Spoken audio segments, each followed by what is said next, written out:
Live from the National News Studio, Sri Lanka.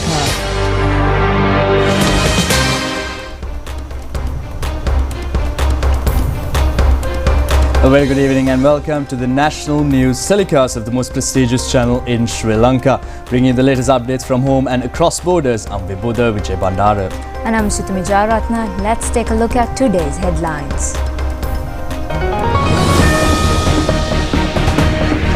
The driver and two students die in the Kuliapitiya school van accident. A program to safeguard the dollar reserves of this country. A continuous supportive sub-electricity supply to be introduced for the Norachole coal power plant.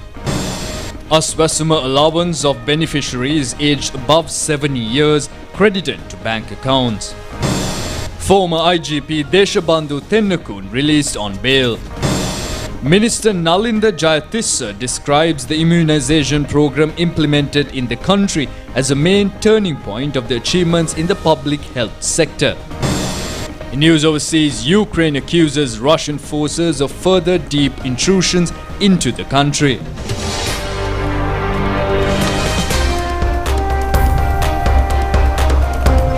And now let's take a look at those stories and more in detail. A school van and a tripper collided each other at the Villapola Bridge in Kuliapitiya, killing two school students and the driver of the van. At the Cabinet press briefing held today, police media spokesman F.U. Bootler said that carelessness of the tipper driver is the cause of the accident. A school van and a tipper with a load of sand collided head-on at about 7:10 a.m. this morning. 13 students were injured in this accident and hospitalized. Police say that 6 of them are in a critical condition. The school van has been severely damaged due to this accident.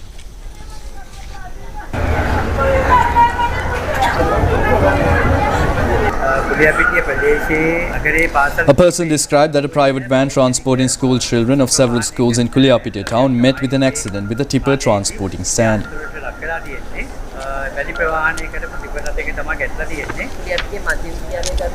A female person present during the time of the accident said that there were 3 children of Kuliapitiya Central College, 1 child of Sarunath Vidyalaya, 4 children of Visakha Vidyalaya, 1 child of St. Joseph's Boys School and 6 children of Suraduta Balika Vidyalaya were travelling in the van.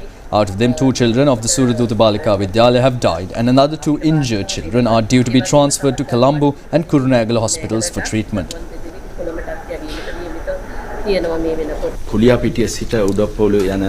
Media spokesman F.U. Bootler said that a school van bound to Udaipur from Kuliapitiya has collided with a tipper. It is reported that the carelessness of the driver of the tipper is the cause of the accident. Strict legal action will be taken against the culprit.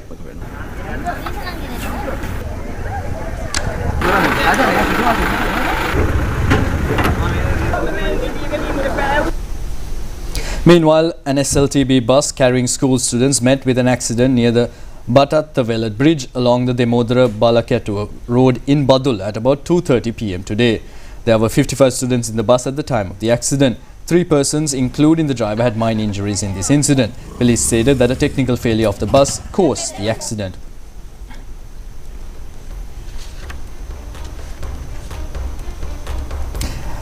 The police media spokesman F.U. Bootler says that 1,682 road accidents have been reported since the 1st of January 2025. Till this date, the police media spokesman brief in the media stated that 1,778 persons died, while another 6,441 received minor injuries in accidents. Police media spokesman F.U. Bootler said that 3,428 serious accidents have been reported and it can be termed as a grave situation.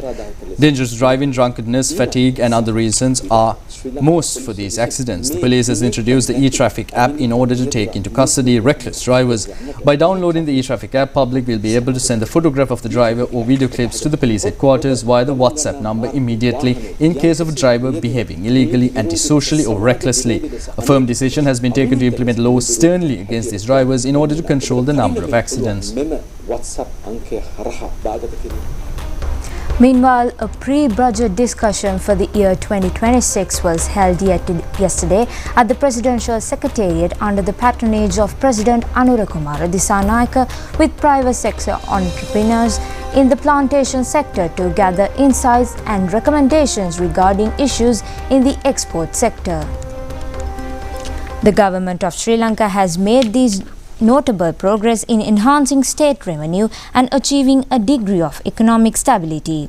However, the aim of this discussion was to gather insights from business leaders and industrialists regarding strategies to bolster dollar reserves, a crucial factor for maintaining the stability of the nation's economy.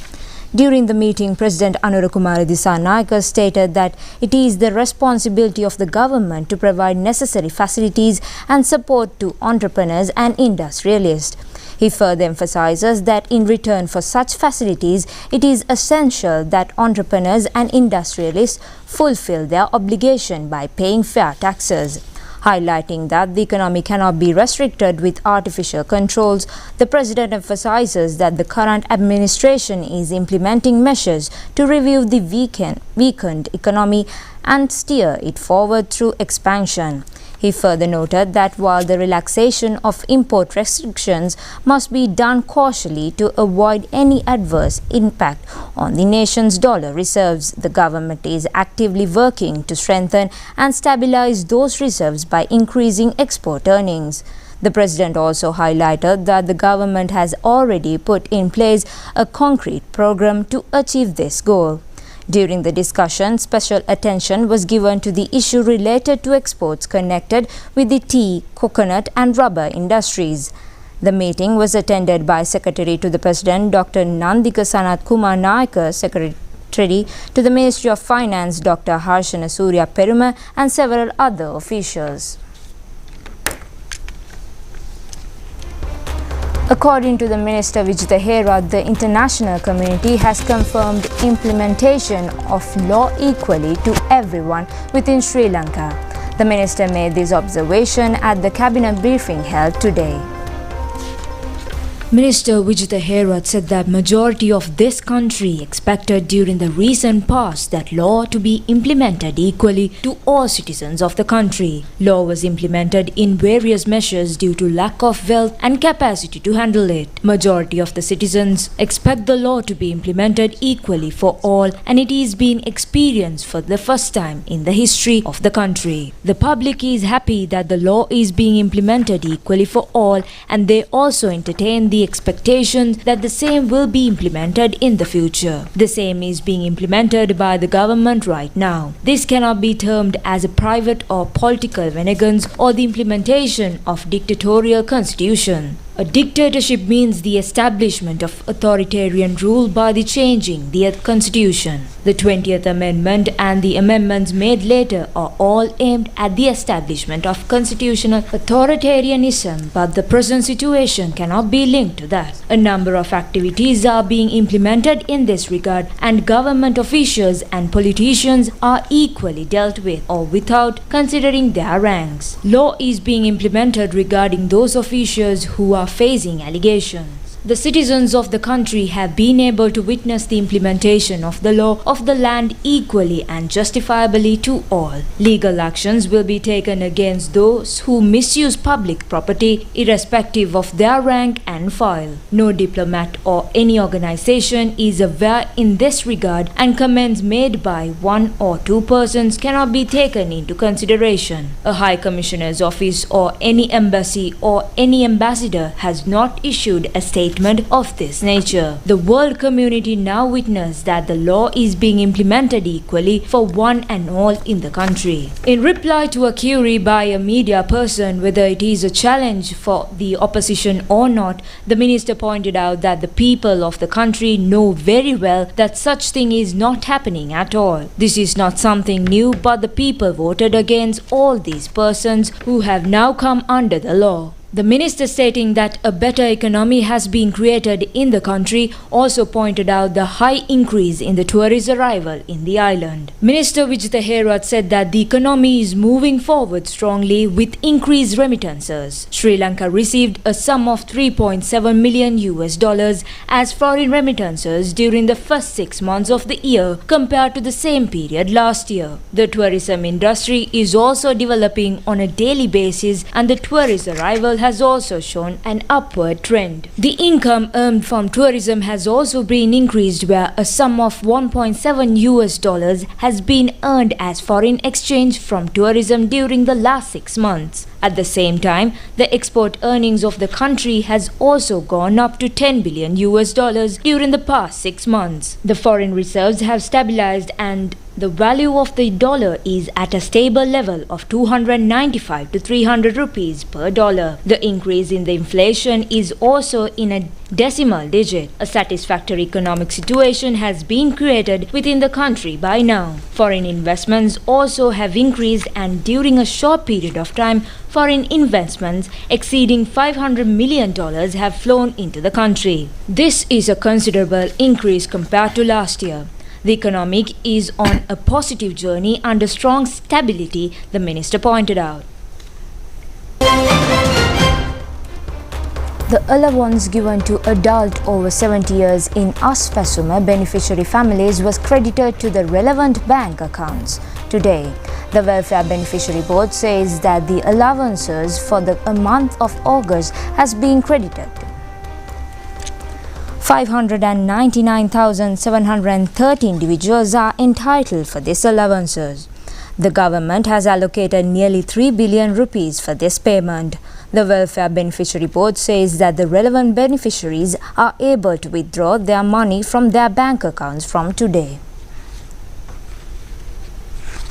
Now, the former IGP Deshabandhu Thennakoon, who was under remand custody, was released on bail today under an order given by the Colombo Magistrates Court. The Colombo Fort Magistrate Nilupalli Lankapura issued this order after considering the matters presented by the Crime Investigations Department and attorneys of the defendant. Accordingly, Deshabandhu Thennakoon was released under the 2 personal bails, each worth 1 million rupees. The suspect was also banned from touring abroad, and the magistrate ordered him to prevent from influencing the witnesses. The suspect was also ordered to report to the CID and the courts when necessary to support the investigations. The magistrate further informed that in case of any attempt to evade the courts, the bail will be cancelled and remanded. Deshabandhu Thennakoon was arrested and kept in remand prison in a case of assaulting the Arugala in 2022. Meanwhile, former Navy Commander Nishantha Ulagethanna and another suspect was further remanded until the 10th of September. Polgahavala Magistrate PPJ Fernando issued this order in a case against the former Navy Commander regarding a disappearance of a person in 2010 who was arrested by the Alava police and while hospitalized in Kurunegala. The suspect, former Navy Commander, was the main Navy Director of Intelligence. 11 suspects today appeared before the Polgahavala Magistrates Court when the case was summoned today. Chairman of the Telecommunication Regulatory Commission, retired Air Vice Marshal Bandura Herath, today attended the commission to investigate allegations of bribery or corruption. This relates to provide details for the investigation concerning a complaint made at the Commission to investigate allegations of bribery or corruption during March this year. The chairman of the Telecommunication Regulatory Commission had complained to the Commission to investigate allegations of bribery or corruption regarding irregularities committed in purchasing smart boards and laptop computers by the Telecommunication Regulatory Commission for a project jointly presented by the Ministry of Education and Ministry of Digital Economy in 2024. Accordingly, he attended the Commission today in order to provide concerned details for its investigation procedure.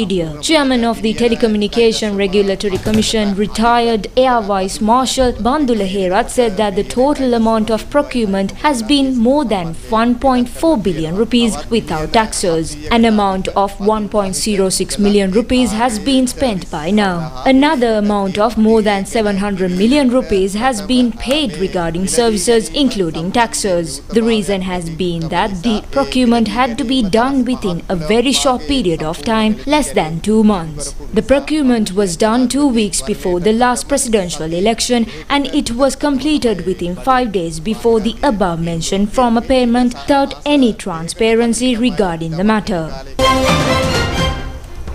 And now for some development news.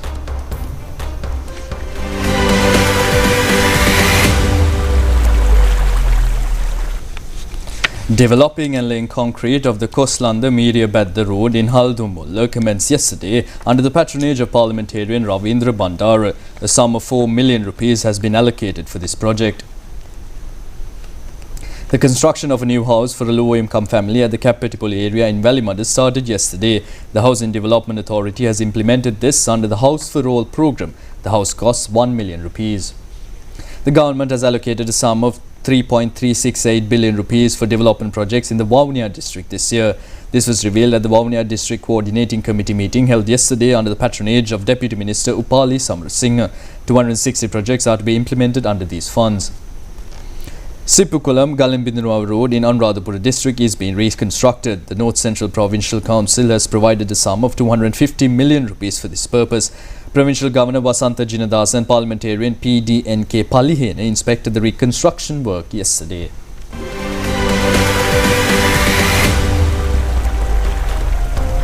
Minister Dr. Nalinda Jayatissa says that the immunization program implemented in Sri Lanka is a prominent turning point of the public health achievements of the country. The minister stressed this participating on the occasion of accepting the technical report regarding the 2025 National Immunization Summit. The report was handed over to the ministry by the Chief Epidemiologist Hasita Tisera, Chief of the Epidemiology Unit recently. The minister stated that steps will be taken to expand the immunization approach in order to improve health conditions and to provide a better qualitative health service to the people of this country. He stressed that the government will take action continuously to amalgamate technology for this purpose and to improve service provision to the public. It has been revealed that the report will play an important role in introducing vaccines in the future and to strengthen disease surveillances preventable by vaccination. The import of M4 locomotive engine to Sri Lanka for the first time completes 50-year anniversary today. A ceremony to commemorate this incident was held at the Mardana Diesel electrical running premises today. 4 sets of locomotive engines were introduced to Sri Lanka for the first time in 1975. All the 4 engines are still running in condition. A commemoration stamp was also issued in line with the Golden Jubilee today under the patronage of Railway General Manager Ravindra Padmapriya. And now we move on to a short commercial break. On the other side, more local news.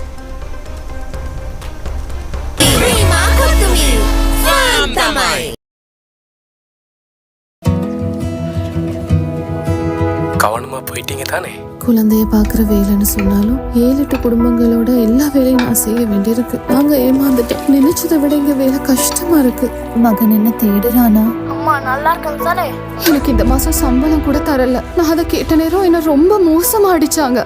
கொஞ்சம் அந்த ஏஜென்சிக்கு கதைச்சு பாக்குறீங்களா? அது ஒரு போலி agency Vasanthi. அது இப்போ அந்த இடத்துலயே இல்ல. எங்களை கூட்டிட்டு போன விமல் அண்ணாவும் இல்ல. இதுக்கு மேல என்னால சத்தியமா தாங்கிக்க முடியல. எனக்கு உங்ககிட்ட திரும்ப வரணும். இத நாங்க யாருக்கிட்ட சொல்லலாம்? மனித விற்பனையில் ஈடுபடுதல், அதனை ஆதரித்தல் பாரிய குற்றமாகும். பாதுகாப்பான ஒரு தேசத்திற்காக விழிப்புடன் நாம். நீங்கள்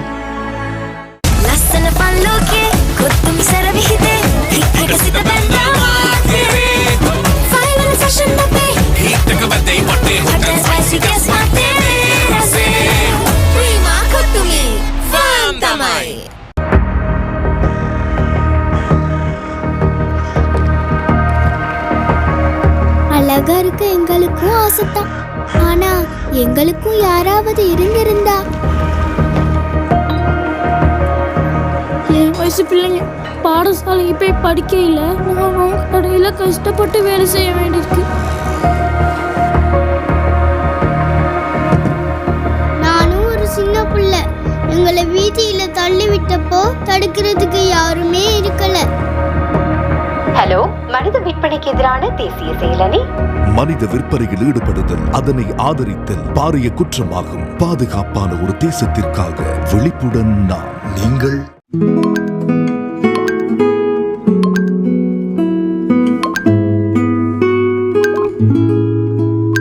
எல்லா வாக்குறுதிகளும் நம்பக்கூடியதும் இல்ல, வழிகாட்ட முன்வார எல்லாரும் நல்லவங்களும் இல்ல. எங்க கனவெல்லாம் பயன்படுத்தி சிலர் நாங்க நினைக்காத அளவு எங்களை அணுக முயற்சிக்கிறாங்க. ஒரு அழகான சிரிப்புக்கு பின்னால நிறைய தீய விஷயங்கள் ஒளிஞ்சிருந்தது. அதை நான் புரிஞ்சு கொள்ளும் போது அவர் என்னை ஏற்கனவே விலை பேசி கொடுத்துட்டார். இதை நான் யார்கிட்ட சொல்வேன்? இதுல இருந்து எப்படி நான் தப்பிப்பேன்? மனித விற்பனையில் ஈடுபடுதல், அதனை ஆதரித்தல் பாரிய குற்றமாகும். பாதுகாப்பான ஒரு தேசத்திற்காக விழிப்புடன் நாம். நீங்கள் கவனமா போயிட்டீங்க தானே? குழந்தைய பாக்குற வேலைன்னு சொன்னாலும் 7-8 குடும்பங்களோட எல்லா வேலையும் நான் செய்ய வேண்டியிருக்கு. நாங்க ஏமாந்துட்டோம். நினைச்சதை விட இங்க வேலை கஷ்டமா இருக்கு. மகன் என்ன தேடுறானா? அம்மா நல்லா இருக்கேன் தானே? எனக்கு இந்த மாசம் சம்பளம் கூட தரல. நான் அதை கேட்ட நேரம் என்ன ரொம்ப மோசமா அடிச்சாங்க. கொஞ்சம் அந்த ஏஜென்சிக்கு கதைச்சு பாக்குறீங்களா? அது ஒரு போலி ஏஜென்சி வசந்தி. அது இப்போ அந்த இடத்துலயே இல்ல. எங்களை கூட்டிட்டு போன விமல் அண்ணாவும் இல்ல. இதுக்கு மேல என்னால சத்தியமா தாங்கிக்க முடியல. எனக்கு உங்ககிட்ட திரும்ப வரணும். இத நாங்க யாருக்கிட்ட சொல்லலாம்? மனித விற்பனையில் ஈடுபடுதல், அதனை ஆதரித்தல் பாரிய குற்றமாகும். பாதுகாப்பான ஒரு தேசத்திற்காக விழிப்புடன் நாம். நீங்கள் live from the National News Studio, Sri Lanka.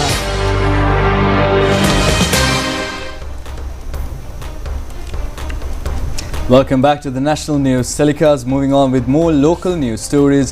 A meeting was held today between Prime Minister Dr. Harini Amar Surya and a delegation from the US Congress House Democracy Partnership today at the Prime Minister's office.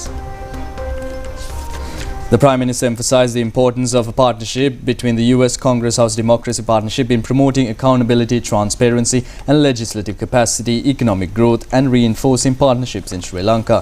The representatives of House Democracy Partnership presented their focus on working with Parliament on oversight, citizen engagement and e-governance between the two countries. During the meeting, special attention was also given to the female participation in the Parliament and in national leadership and challenges faced by females in the labour force. The Cabinet approved today the implementation of supportive sub-electricity supply project for the capacitor cooling system and boiler catchment hydro supply of Norachole Lakvijaya coal power plant.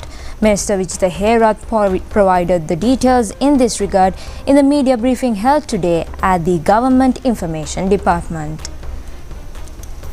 Minister of Power and Energy Engineer Kumara Jaikodi presented the proposal to implement this supportive sub-electricity supply project with funds of the Ceylon Electricity Board. This estimated expenditure for the project is nearly 2.95 billion rupees. The present supportive electricity supply fails during a countrywide electricity failure due to non-availability of a supportive power supply when the Norachole Lakvijaya coal power plant crashes. Accordingly, the operational activities of the power station has to be suspended for a period of 4 to 5 days in order to facilitate cooling. It has also been confirmed that a considerable financial loss is also incurred due to this. A proposal regarding a sub-electricity supply has been forwarded in order to prevent the arising of this situation.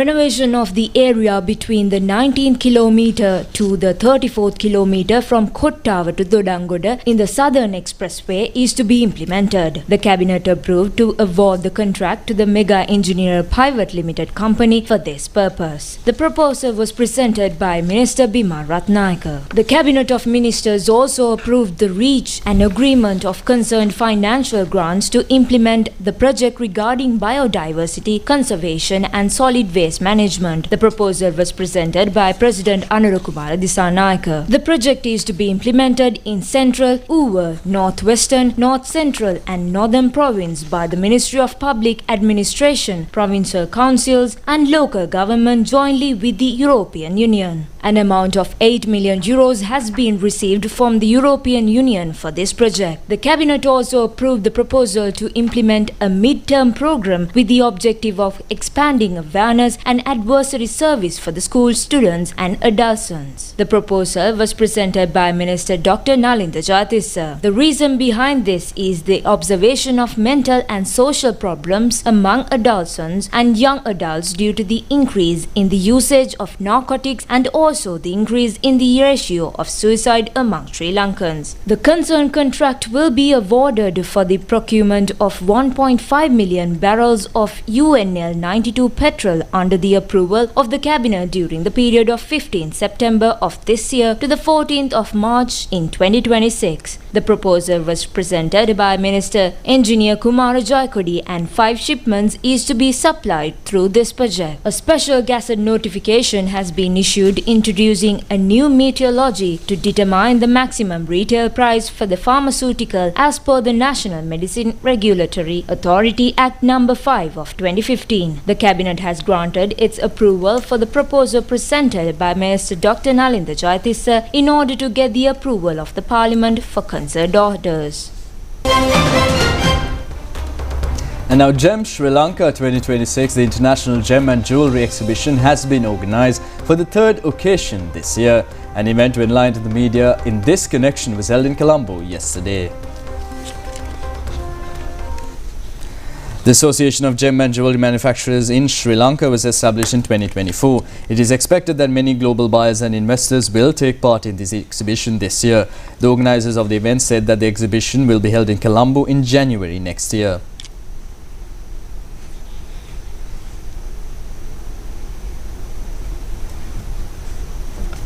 And especially the GEM Sri Lanka event, which has been successful for the last few years, is going to set stage in Colombo, from Beruwala to Colombo, and I'm pretty sure it's going to give a very interesting, exciting start for 2026. We are going to be part of the entire value chain of the world. We are going to take a significant portion. Our dreams has to be bold enough to reach heights which we have not imagined previously. As a country, we have struggled with various issues, whether it's due to conflict, whether it's due to corruption, whether it's due to not having right policies. Now we have set stage as a country to make that changes, so it allows all of us to dream big. And those dreams has to be bold, not incremental. So, Chairman, EDB, 5%, 10% growth in these sectors is not what the government is looking at. We are looking at bold steps ahead. So if Sri Lanka needs to be a hub, we need to learn from others and implement policies that will make us a hub. We launched GEM Sri Lanka in 2024 under the theme, The Celebration of Gemstones. Our idea was to bring all parts of the industry together to be united in presenting our gemstones, our craftsmanship, our capabilities to the world, which was a grand success. We had just about 54 booths that time. We were not so big. Our success came from our teamwork, from everyone involved. The youngsters who joined GEM Sri Lanka, our exhibitors, our sponsors, our buyers, everyone came together. Everyone realized this is one place you can buy a gemstone from. Right now, we are working on the theme, we are working through the theme, the source, the production, the selection to the world. The source, we have a fantastic lineup of exhibitors from Ratnapura, the oldest source of finest sapphires. And we have people going to Africa and bringing in the finest tsavorite, red spinels, and other sapphires, becoming another source for our buyers. Also, we have a number of booth holders, a fantastic lineup coming from the oldest open-air gem market in the world, the China Fort Gem Market. And we have other traders joining GEM Sri Lanka from Colombo, from Ratnapura, Demuatta, and Galle, Gintote, and all other parts of Sri Lanka as well. Everyone coming together. The production, we have the best of cutters supporting our exhibitors, finest cutters of gemstones, the sapphires, the best of craftsmen supporting this lineup. As a new government, we are planning to expand our export sector and also right now our export growth rate is this 7-month time period, we can see it is more than now close to 8%. So this year we are going to reach remarkable achievement of export sector. So we are hoping to reach 18 billion export revenue. So that means this year we are expecting 10% export growth, and the first half we already reached more than 7 to 8%, and the second half we are planning to reach another 8 to 10%. That means we are growing. So we can see in Sri Lanka right now the export performance is very good, and the foreign remittance also very good. And the last July month we can see the month of July is a remarkable month for the foreign income in Sri Lanka. We can see that export income roughly last month 1.6 billion. So this is ever highest export achievement in Sri Lanka. And also the foreign remittance last month we recorded 697 million, and the tourism income also average 322 million. So altogether we can see that foreign income to the country, it is more than 2.6, 2.8 billion level. So that means we can see that the economic growth rate also in the level of 5% this year we are expecting, inflation also below 5%. So that means, that indicates that our economic sector is... A certain group has set on fire a sugarcane cultivation belonging to the Savanagala sugar factory recently. According to the reports, about 14,000 metric tons of sugarcane has been destroyed due to this incident. Officials of Savanagala Lanka Sugar Company has filed a complaint in this connection with the police station. The police initiated concerned investigation in this regard. Deputy Minister R.M. Jayawardena visited the Savanagala sugar factory yesterday on an observation tour. Now, a wildfire has totally destroyed a forest reserve and a grassland in the Bandilagala mountain, where the famous tourist attraction Damodara railway loop is located. It is suspected that a certain person or a group had set fire to the forest last night. The fire has broke out in a land close to the railway line belonging to the railway department and the Damodara estate. The fire has spread and damaged the bo tree planted on the mountain top as well. It is reported that the fire couldn't be controlled and was spreading by morning today. The Badula-bound night mail has passed the area during the time of the fire. And now we move on to news overseas.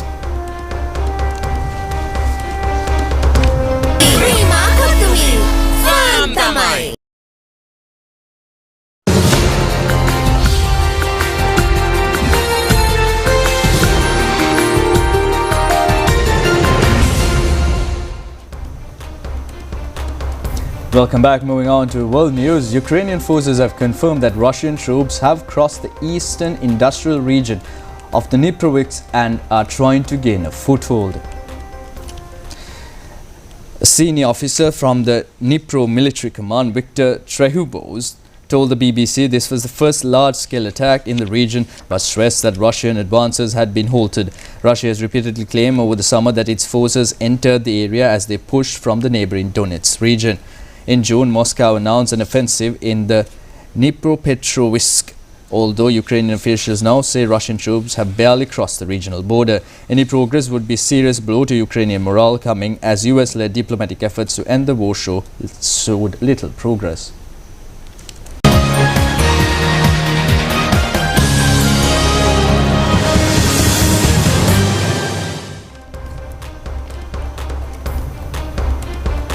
Moving on to sports news, Apna Pereira was able to secure the men's single championship of the National Championship Tennis Tournament.